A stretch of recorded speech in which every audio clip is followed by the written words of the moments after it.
जय हिंद आप सभी को। कल से हमने भारतीय दर्शन में आस्तिक दर्शन देखना चालू किए थे। आस्तिक दर्शन वह दर्शन है जो वेदों की सर्वोच्चता को स्वीकार करते हैं और ऐसे दर्शन की संख्या है 6। इनको सरदर्शन भी कहा जाता है और मैंने आपको बताया था कि इनको दो-दो के पेयर में पढ़ा जाता है क्योंकि इनका आपस में संबंध है। जैसे सांख्य दर्शन का संबंध है योग से, न्याय दर्शन का संबंध है वैशेषिक से और मीमांसा का संबंध है वेदांत से। तो लास्ट क्लास में हमने यहाँ पर सांख्य और योग दर्शन के बारे में देख लिया था।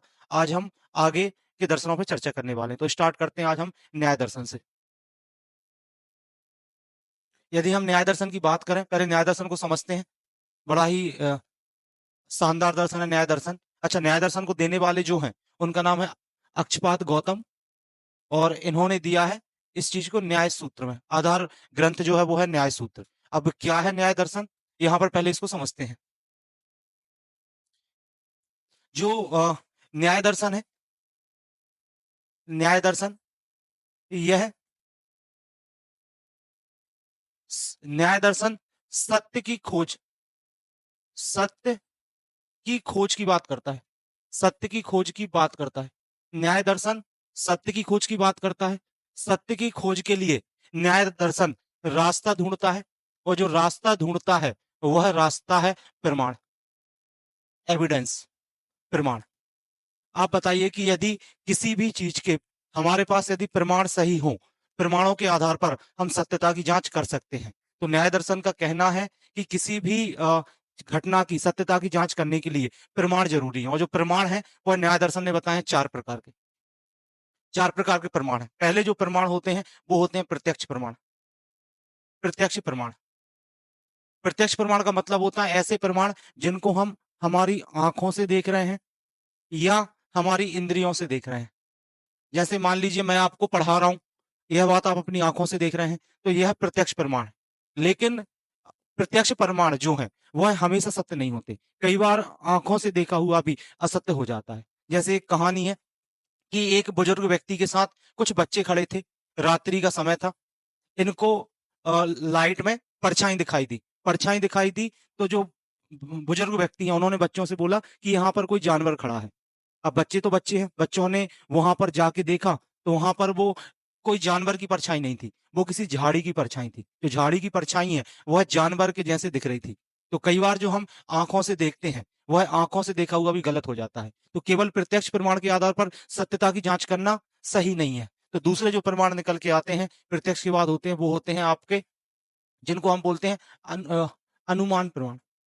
अनुमान लगाना। अब अनुमान प्रमाण क्या होते हैं? अच्छा, कोई व्यक्ति जो अनुमान लगाएगा वह लगाता है अपनी बुद्धि से। अनुमान लगाता है किससे? बुद्धि से। बुद्धि विवेक से अनुमान लगाता है। उदाहरण के लिए मान लो जी एक बालक है, एक बालक है, एक बालक जो यहाँ खड़ा है, इसके पर्वत के पीछे एक बालक खड़ा है और पर्वत से धुआं उठ रहा है, पर्वत से धुआं उठ रहा है। अब इस बालक बालक को यह दिखाई नहीं दे रहा कि धुआं किस कारण से उठ रहा है। तो इस बालक ने यहाँ पर अनुमान लगाया कि जो धुआं उठ रहा है उसका रीजन है कि वो पर्वत के पीछे जो जंगल है उस जंगल में आग लगी हुई है जिसके कारण धुआं उठ रहा है। तो दूसरे जो प्रमाण होते हैं वो होते हैं अनुमान। न्याय दर्शन का कहना है इसके बाद जो तीसरे प्रमाण होते हैं वह होते हैं उपमान। उपमान मतलब होता है किन्हीं वस्तुओं का कंपेयर करना, कंपेयर करके किसी वस्तु के बारे में पता लगाना। उपमान प्रमाण का मतलब होता है जैसे उदाहरण के लिए मान लो मैंने किसी एक जानवर को देखा, जो मुझे जानवर दिखा वो गाय के जैसा था, तो मैंने बोला कि यह जानवर गाय के जैसा है। लेकिन जब मैंने उस जानवर को और ध्यान से देखा तो मुझे उस जानवर के सींग नहीं दिखे। जब सींग नहीं दिखे तो मैं थोड़ा कंफ्यूज हो गया कि यार ये गाय है कि नहीं। तो फिर ऐसी कंडीशन में मैं हम क्या करेंगे, जो हमने जानवर देखा उस जानवर का गाय से कंपेयर करेंगे। यदि गाय और उस जानवर में समानताएं निकली तो इस बात पे हम इस चीज को कह पाएंगे कि यदि समानताएं ज्यादा है कि जो हम सामने जानवर दिख रहा है वो गाय है। तो कई प्रमाण ऐसे होते हैं जो कंपेयर करके निकाले जाते हैं। और जो चौथे प्रमाण इन्होंने कहे हैं अंतिम प्रमाण किसी भी सत्यता की जांच करने के लिए, वो है शब्द प्रमाण। शब्द प्रमाण का मतलब होता है कई बातें हमको पता हैं लेकिन केवल हमने उन्हें लोगों से सुना है या पढ़ा है। जैसे मैं आपको बताऊं, सबने एक बात सभी को पता होगी, उदाहरण के लिए पृथ्वी घूम रही है, पृथ्वी घूम रही है, पृथ्वी घूम रही है, यह बात सभी को पता है।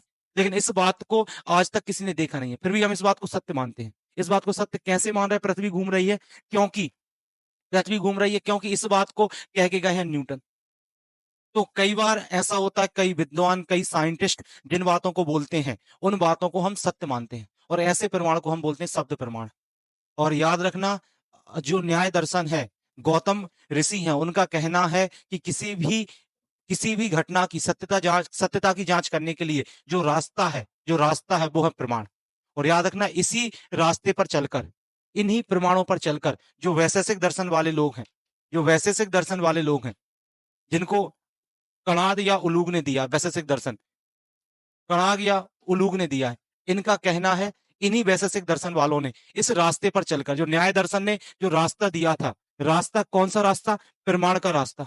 इन्होंने जो प्रमाण बताए, कितने प्रकार के प्रमाण? 4। तो वैशेषिक दर्शन वालों ने इसी रास्ते पर चलकर, इसी प्रमाण के रास्ते पर चलकर, इन्होंने ब्रह्मांड की व्याख्या की। इन्हीं प्रमाणों के आधार पर, साक्ष्यों के आधार पर ब्रह्मांड की व्याख्या की। किसने? वैशेषिक दर्शन वालों ने ब्रह्मांड की व्याख्या की। और इनका कहना है कि ब्रह्मांड में इन्होंने परमाणु सिद्धांत दिया, एटॉमिक थ्योरी दी, परमाणु सिद्धांत दिया। यही इन्होंने बताया कि जो हमारा ब्रह्मांड है, पृथ्वी है, वह पंच महाभूत से बनी है। पंच महाभूत से बनी है। जो पंच महाभूत है, उनमें आपका जल है, वायु है, अग्नि है, पृथ्वी है और आकाश है। इन 5 चीजों को हम पंच महाभूत बोलते हैं। तो यह है वैशेषिक दर्शन। तो न्याय दर्शन ने जो रास्ता दिखाया, उस रास्ते पर चलने का काम किया वैशेषिक दर्शन ने, और ब्रह्मांड की व्याख्या की। और दोनों को हम आपस में इन दोनों का आपस में संबंध है। इन दोनों का आपस में संबंध है। एग्जाम में आपसे क्वेश्चन कैसे पूछे जाएंगे?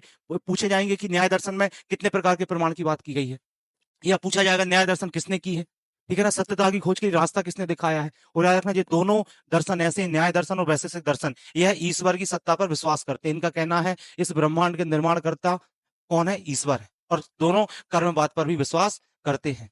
तो यहाँ पर सामने लिखा हुआ इनकी जो थ्योरी, तो यहाँ पर आप देख सकते हो, अब आपको समझ में आएगा। तो न्याय दर्शन देने वाले अक्षयपाद गौतम ने न्याय सूत्र में दिया है। तो इन्होंने दर्शन के अध्यात्म की जगह इन्होंने तर्क पर अधिक महत्व दिया है, ठीक है ना। और इससे तर्कशास्त्र के रूप में विकास भी हुआ है, यहाँ पर लिखा हुआ है। दूसरा यहाँ पर हमने समझा, यहाँ पर लिखा है मोक्ष प्राप्त करने के लिए कौन सा चिंतन जरूरी है? तार्किक। ईश्वर को ब्रह्मांड का निर्माण करता, पालन करता और संहारक करता माना गया है। सत्यता की जांच के लिए 4 प्रमाण है: प्रत्यक्ष, अनुमान, शब्द और उपमान। इनके द्वारा किसी भी चीज की हम सत्यता की जांच करते हैं, ठीक है ना। इस दर्शन में तर्क का प्रयोग किस तरह किया जाता है, इसका उदाहरण इस प्रकार जो हमने देखा था। यदि कहीं पर आग ही लगी है, इसका मतलब वहां से धुआं उठ रहा है, और जहां जहां धुआं है मतलब वहां वहां आग है। तो इस तरीके से ये हमारा कौन सा न्याय दर्शन था। और न्याय दर्शन के बाद आगे मैंने जो आपको बताया, यहाँ पर जो है वो वैशेषिक दर्शन, इनको देने वाले कणाद या उलूग है, इनने इसको वैश्विक सूत्र में दिया है। और यहाँ पर इन्होंने ब्रह्मांड के निर्माण की प्रक्रिया को समझाने के लिए परमाणु सिद्धांत दिया है।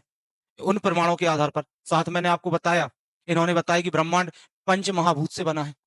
इन पंच महाभूत को याद रखना, पूछा जा सकता है कौन कौन से पंच महाभूत हैं? पृथ्वी, जल, वायु, अग्नि और आकाश।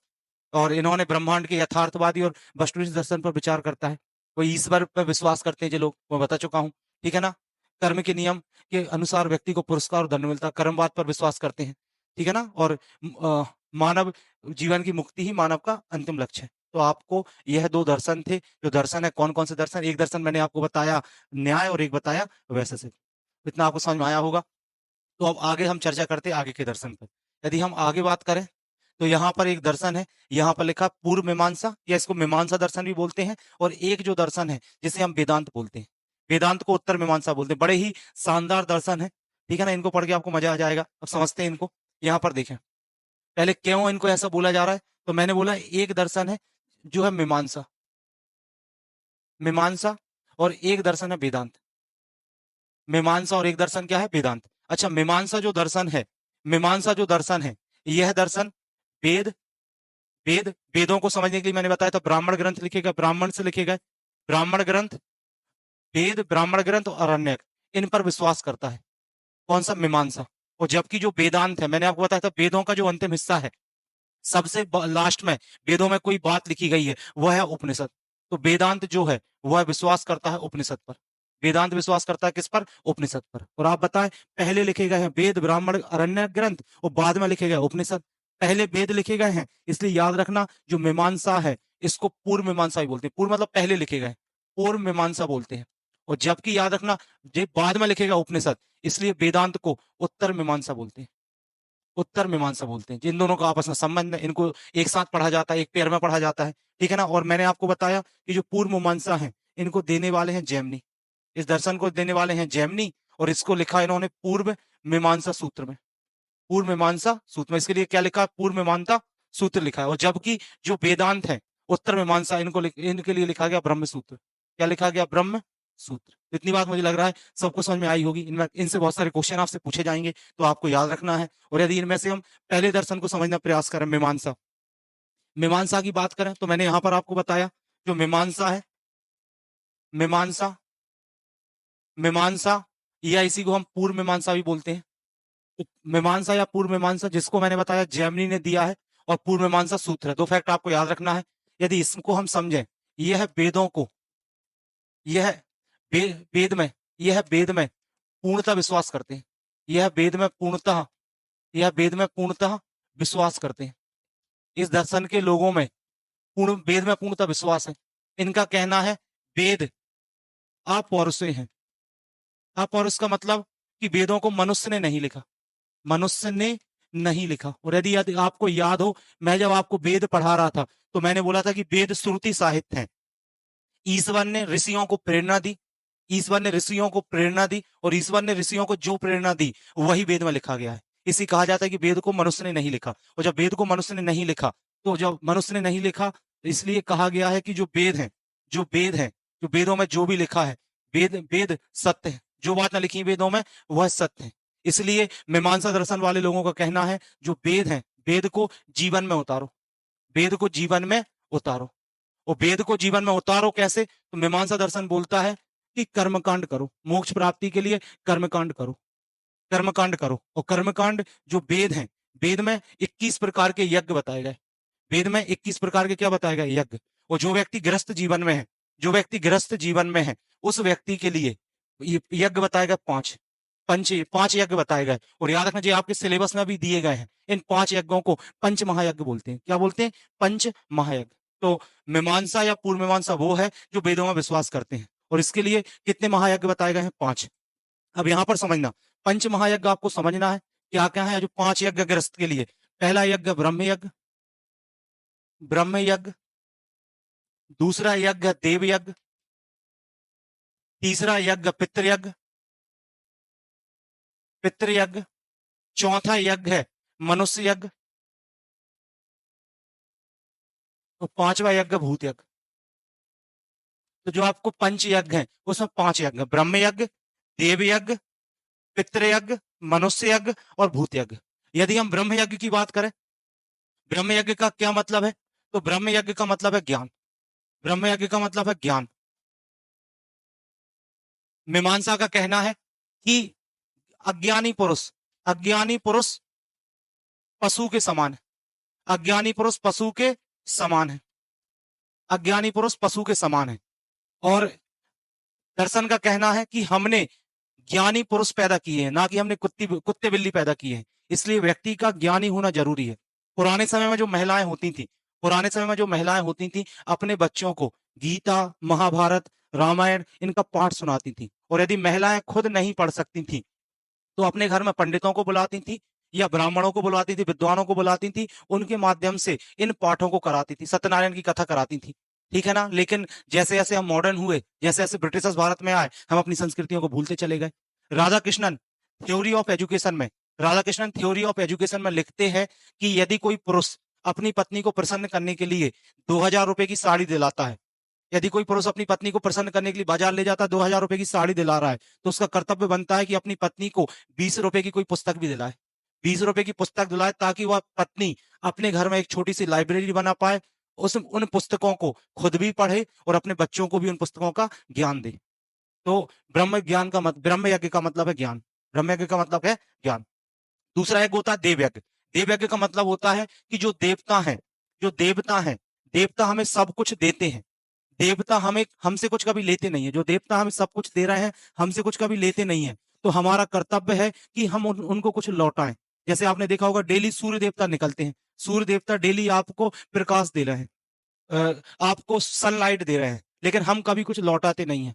पुराने समय में या अभी भी गांव में आप जाएंगे कि जो महिलाएं होती, पुरुष होते हैं, वो सूर्य भगवान को अर्घ देते हैं। सूर्य भगवान को जल चढ़ाते हैं, तो अर्घ्य देकर हम उनको कुछ लौटाते हैं। तो राधा कृष्णन इस बात को और मॉडर्न समय के हिसाब से एक्सप्लेन करते हैं। राधा कृष्णन कहते हैं देव यज्ञ का मतलब है, जैसे मान लीजिए एक किसान है, किसान आपके लिए अन्न उगा रहा है। मान लो किसान अनाज उगाना छोड़ दे, किसान अन्न उगाना छोड़ दे, तो क्या आपको गेहूं मिलेगा? मतलब किसान जो आपको अनाज उगा रहा है, तो किसान भी आपके लिए देवता है। अब आपका कर्तव्य क्या है कि कल आप लोग आईएएस बने, आईपीएस बने, डिप्टी कलेक्टर बने, डीएसपी बने, तहसीलदार बने, तो आपका कर्तव्य है कि किसान से संबंधित या किसी भी व्यक्ति से जो संबंधित जो भी काम हो, उस काम को आप ईमानदारी से करें। यदि आप ईमानदारी से कर रहे हो, तो आपके लिए लोग जो कर रहे हैं, आप उनको उनका ऋण चुका पा रहे हैं। तो इसको बोलते हैं हम लोग देव यज्ञ। एक होता है पितृ यज्ञ। पितृ यज्ञ का मतलब होता है घर में जो आपके पितृ हैं। पितृ का मतलब हो गया आपके घर में जो सास हैं, ससुर हैं, दादा हैं, दादी हैं, माता हैं, पिता हैं, आप इनकी सेवा करें।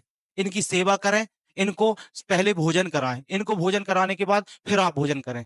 ऐसा परिवार जिसमें दादा दादी का सम्मान नहीं होता, सास ससुर का सम्मान नहीं होता, सास ससुर को बाद में खाना खिलाया जाता है, तो ऐसे परिवार पतन की ओर है। ठीक है ना?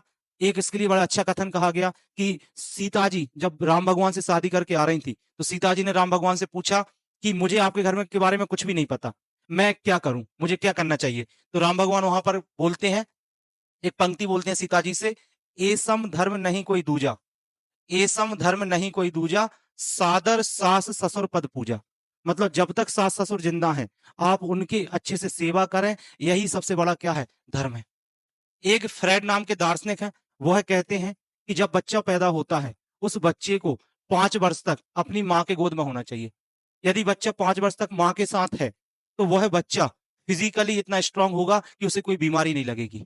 और राधा कृष्णन इस चीज को और एक्सप्लेन करते हैं। राधा कृष्णन कहते हैं कि बच्चे को 5 साल तक दादी के गोद में रहना चाहिए, दादी के आंचल में रहना चाहिए। और जो बच्चा 5 साल तक दादी के आंचल में रहेगा, वह इमोशनली सेटिस्फाई होगा, वह बच्चा इमोशनली स्ट्रांग होगा, इमोशनली सेटिस्फाई होगा।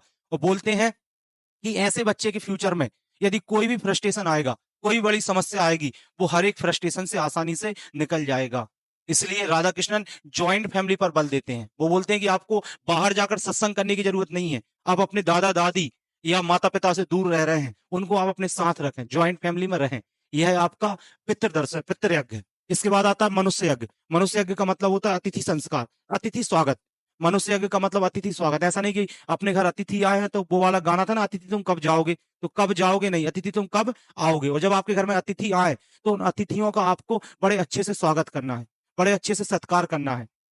एक कहानी है रंती देव की, एक कहानी है रंती देव। रंती देव जिस शहर में रहते हैं, उस शहर में अकाल पड़ जाता है। अकाल पड़ने के कारण इतनी बड़ी समस्या होती है कि रंती देव के घर खाने के लिए कुछ नहीं बचता। रंती देव अपनी पत्नी से कहते हैं कि कल तुमने जिन थालियों में खाना बनाया था, उन थालियों में आटा चिपका होगा, तुम क्या करो, उन थालियों में पानी डालो और पानी से उस आटे को घोल लो। और बोले हम दोनों उसको पी जाएंगे, हम पिएंगे तो हमारे अंदर इतनी शक्ति आ जाएगी कि हम दूसरे शहर तक पहुंच जाएंगे। रंती देव अपनी पत्नी से कह रहे हैं। उनकी पत्नी इस तरीके का घोल तैयार करती हैं, और तभी क्या होता है, उनके घर में एक अतिथि आ जाते हैं। और जब अतिथि आते हैं, तो रंती देव पहले अतिथि का सत्कार करते हैं, और जो घोल बनाते हैं वह अतिथि को दे देते हैं। तो इस प्रकार से आपके अतिथि का स्वागत होना चाहिए। और मनु कहते हैं कि पहले आप अतिथियों को खाना खिलाओ, और जब अतिथि को खाना खिलाएं, उसके बाद जो शेष भोजन बचे वो खुद करें। और बोलता है मनु बोलते हैं कि जिस घर की महिलाएं अतिथियों का ऐसा स्वागत करती हैं, वह देवी तुल्य है, वो देवी से कम नहीं है। इस यज्ञ को हम बोलते हैं मनुष्य यज्ञ। और लास्ट में होता है भूत यज्ञ। भूत यज्ञ जो है वह भौतिक संपन्नता से संबंधित है, भौतिक संपन्नता से संबंधित है।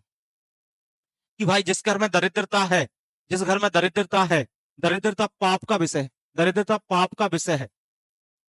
दरिद्रता किसका विषय है? पाप का। प्राचीन समय में जब कोई व्यक्ति किसी के घर भिक्षा मांगने जाता था, तो पहले देखता था कि उस व्यक्ति के घर गाय बैल है कि नहीं। यदि जिस जिस फैमिली में गाय बैल नहीं होते थे, क्यों, गाय बैल संपन्नता का विषय थे, उस घर में व्यक्ति भिक्षा नहीं मांगता था। बात समझ में आ रही है? या जिस घर में कोई व्यक्ति कुछ मांगने जाता, देखता था उस घर की महिलाएं प्रॉपर साड़ी पहने हैं कि नहीं, प्रॉपर गहने पहने हैं कि नहीं। तो भूत यज्ञ का कहना है कि व्यक्ति के मतलब आप मान लो किसी ऐसी व्यक्ति के घर मांगने कुछ जाते हैं, जो व्यक्ति फटे कपड़े पहने हैं, तो यदि ऐसे व्यक्ति के घर आप गए हो, तो इससे होगा क्या कि आपके पाप उस व्यक्ति को, सॉरी, आपके पुण्य उस व्यक्ति को लग जाएंगे, और उसके जो पाप है वो आपको लग जाएंगे।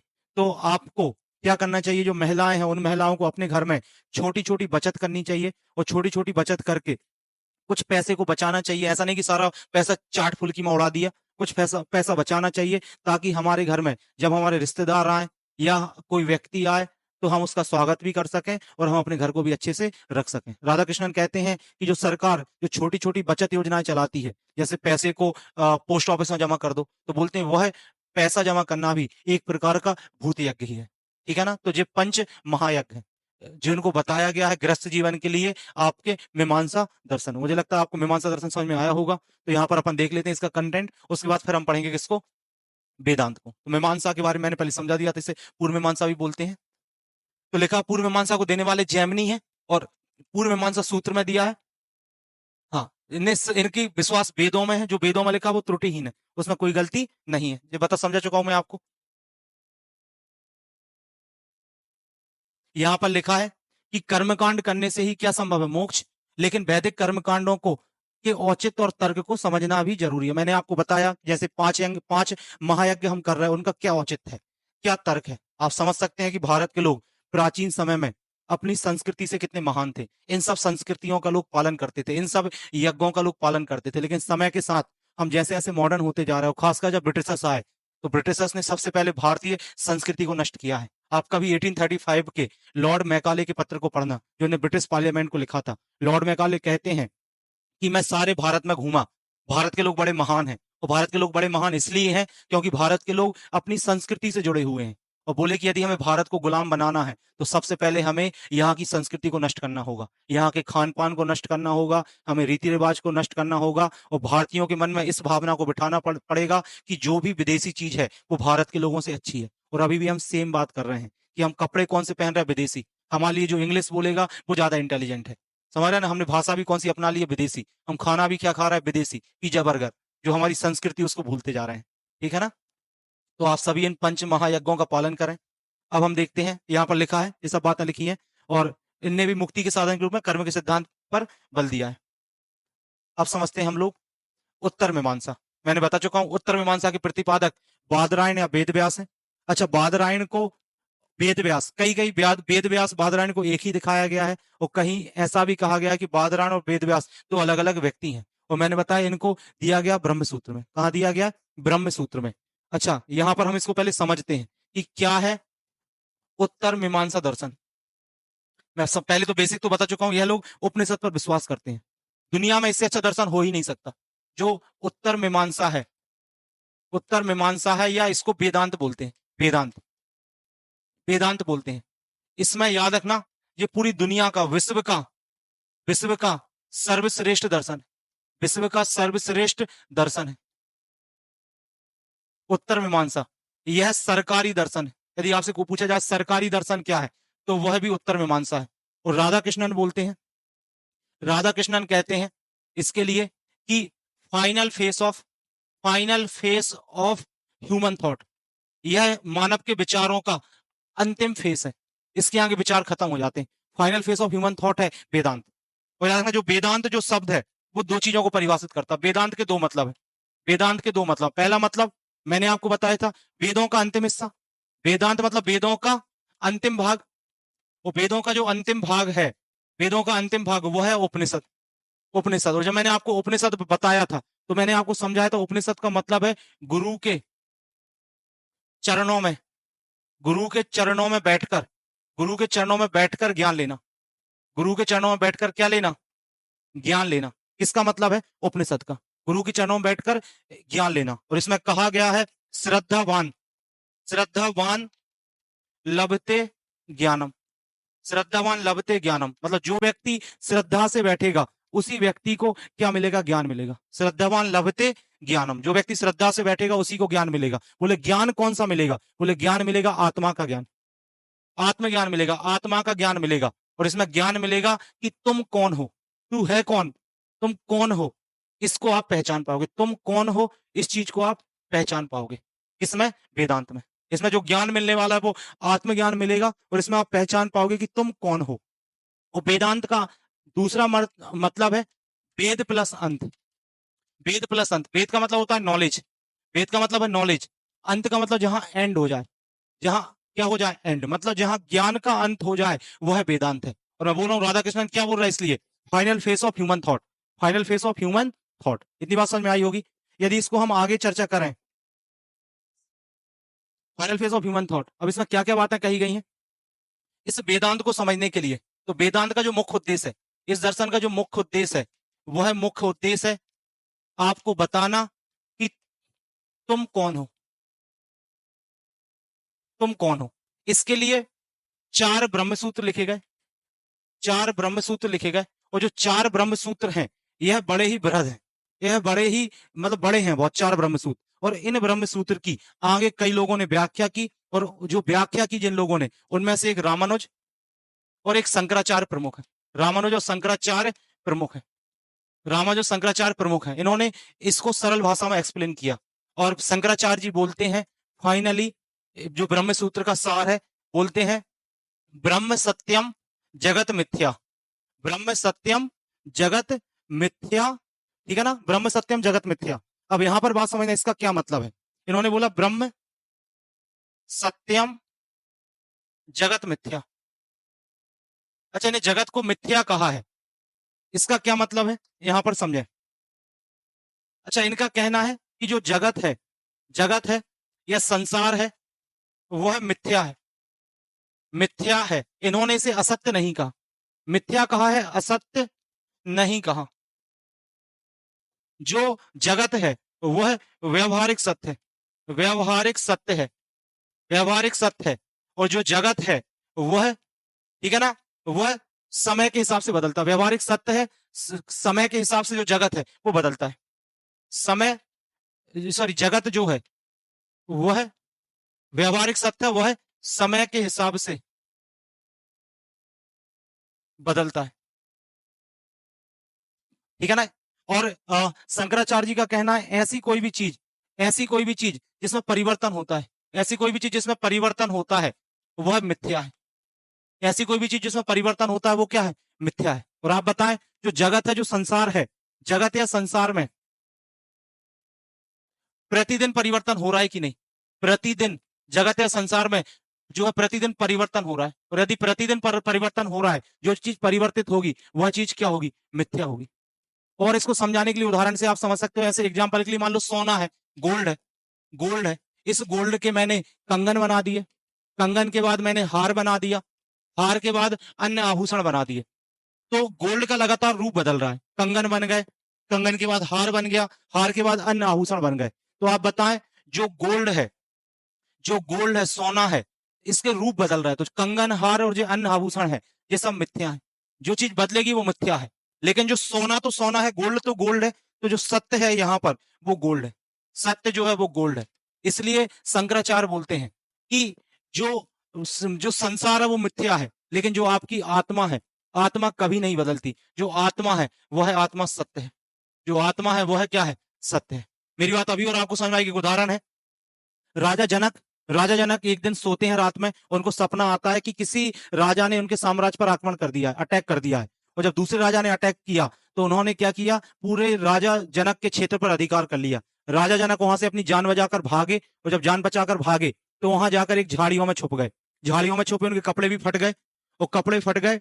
इसके बाद 2 दिन से वो छिपे हुए, उनको भूख लगी। तो भूख लगी, उन्होंने खाने के लिए, खाने के लिए एक कोई सूखा मांस पड़ा था, वो सूखे मांस को उठाया। तभी एक चील ने झपट्टा मारा, चील ने अटैक किया। वो चील ने जैसे ही मांस पर अटैक किया, इतने में राजा जनक की नींद खुल गई। राजा जनक की नींद खुली, वो घबरा गए।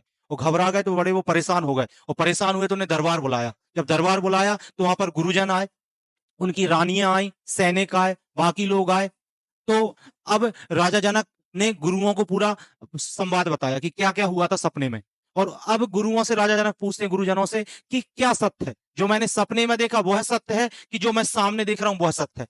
तो गुरुजन बोलते हैं कि तुमने जो सपने में देखा वह भी सत्य नहीं था, और तुमने जो अभी देखा वह भी सत्य नहीं है। बोलते हैं शरीर सत्य नहीं है, शरीर सत्य नहीं है, शरीर सत्य नहीं है। बोले सत्य है तो आत्मा है। बोले जो रिश्ते भी बदल जाएंगे, जो रिश्ते भी सत्य नहीं है। व्यक्ति के रिश्ते भी अपने भाई बहन सबसे तब तक है, जब आज के समय में जब तक व्यक्ति के पास पैसा रहता है। तो बोले रिश्ते भी बदल जाते हैं। तो कोई चीज सत्य है, तो बोले कोई चीज सत्य है, वो है आत्मा। तो बोले तू शरीर को मत पहचान, तू पहचान किसको, आत्मा को। और आत्मा को पहचान लेगा तो तेरे सारी सवालों के जवाब तुझे मिल जाएंगे। इसलिए कहा गया है ब्रह्म सत्य है, आत्मा सत्य है, और जगत जो शरीर है या संसार है वो क्या है, मिथ्या है। तो इस दर्शन को हम बोलते हैं वेदांत। और बोलते हैं जो व्यक्ति अपने आत्मा को समझ गया तो फिर इसके आगे दर्शन भी समाप्त हो जाते हैं। ठीक है, यहां पर समझ लेते हैं अपन लोग। तो यहाँ पर मैंने उत्तर मीमांसा को बता चुका हूं, बादरायण या वेद व्यास ने दिया है और ब्रह्मसूत्र में। तो यहाँ पर इसको आगे एक्सप्लेन शंकराचार्य और रामानुज ने किया है। वेदांत दो शब्दों से मिलकर वेद और अंत, जहां वेदों का अंत हो जाए, जिसका अर्थ वेदों का अंत मतलब वेदांत। फिर यहाँ पर आगे लिखा हुआ है कि हाँ जी, उपनिषद में विश्वास करते हैं वेदांत। इसका सबसे पुराना ग्रंथ बादरायण का ब्रह्मसूत्र है। वेदांत का मूल सदस्य है कि प्रत्येक क्रिया को बुद्धि द्वारा नियंत्रित किया जाना चाहिए, ठीक है ना, जिससे विवेकशील क्षमता कहा जाता है।